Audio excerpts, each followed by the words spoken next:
Hey, what's going on, you guys? It's Toby's Talk Show, and today we are back talking about the New York Knicks.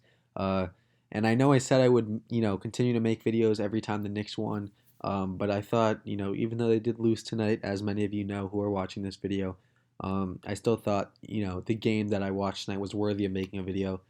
So I decided to record this real quick.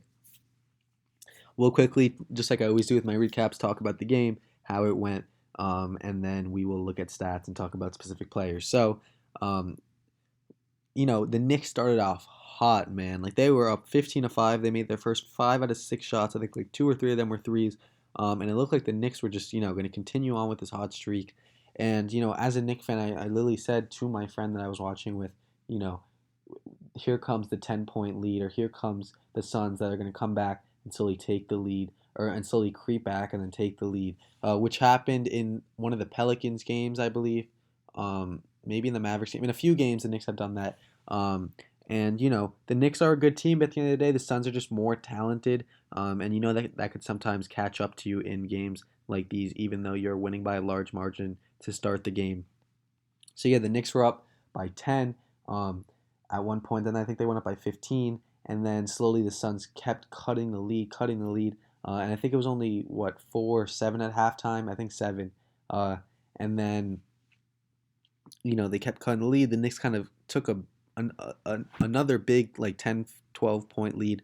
And then they cut it, cut it, cut it. And then out of nowhere, Chris Paul hits 3 daggers basically to finish the Knicks off. The first one was just a nice shot. Second one, he literally like had to chuck the ball up and it just swished through the net. And the third one was the dagger three. Chris Paul's a legend. Like as a Knicks fan, it hurts that the 9-game winning streak is snapped. But I can't be upset with how the game ended. Chris Paul is one of the best point guards of all time, an absolute legend, and what he's doing at the age of 36 is remarkable. The official score was 118 to 110. And yeah, just like the chart says, Knicks were winning the whole game until the third quarter, where the Suns quickly took the lead, and then the Knicks built the lead, and then the Suns overtook at the end. Cameron Johnson started the game like 0 for 6 from 3, and then hit 2 clutch threes. Mikal Bridges was, really a big part of the Suns and why they came back in the second half, really just making clutch shots, defensive plays. He was really good tonight. And yeah, I mean, Devin Booker, phenomenal. So let's jump into the stats. Um, so Torrey Craig pretty much did nothing in 18 minutes. He had 3 points, but Devin Booker was phenomenal tonight. Really, just I know Kendall Jenner was at the game, so maybe he was trying to show out. But 33 points on 14 for 26 shooting. Just a really nice game. Just didn't do much, to close the game. But Chris Paul, he didn't need to with Chris Paul there, who finished with 26 and 5 on 8 for 12 shooting, 2 for 3 from 3, and if you want to add to his stats, it's not going to show up anywhere, but 3 daggers basically. Mikal Bridges, like I said, had a great game, 21, 4, 3, 8 for 12. And Cameron Johnson and Cameron Payne were clutch off the bench. Cameron Johnson, like I said, started out 0 for 6, but ended up hitting his last 3 for 5 threes, and they were all crucial.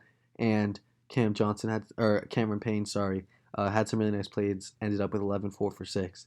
Julius Randle, I said to my friend as well, I was like, look, if Julius Randle has an off night and the Knicks defense just really isn't there, we're not going to win games. And that's basically what happened tonight. We took we were on fire, but Julius Randle never really contributed to that, when the Knicks took that big lead to start the game. And just throughout, he made some shots throughout the game, but just wasn't a great game overall. He had 18, 6, 4, and just 6 for 17 shooting, but 3 for 6 from 3. Bullock started off hot, 4 for 4 from 3, but then missed the next 4 of his threes. And we kind of needed all of them, so it really, really hurt. Barrett with a nice game, 17, 4, and 2. Derrick Rose was phenomenal. He was kind of, at the end of the game when the Suns were pulling away, he was kind of the one that was keeping us in the game, but just was too little too late, or just not enough, honestly. 22, 10 for 18. Can't blame Derrick Rose for this one, 6 and 6 as well. And quickly was a nice spark, 11 points off the bench. Obi Toppin was 6 as well. So yeah, guys, that's really it. I didn't want to make this video. I was sad. I didn't want to talk about the Knicks losing a game finally. It's been a long time for me. I've never felt something like this, and it's finally just come all crashing down like it always does with any streak. You don't win. There's no team that's ever won every single game. Obviously, the highest is like 30 something by the Lakers. So it always, a loss is coming at some point, but it always hurts when it does, especially on this long streak. But I got to live with it. The Knicks play the Bulls on Wednesday, so they should win that game. Hopefully, Levine is still in COVID protocols just for that game, and then I hope he plays every single other game. And yeah, guys, that's really it. Hope you guys enjoyed. I'll see you in the next one. Have a great rest of your night.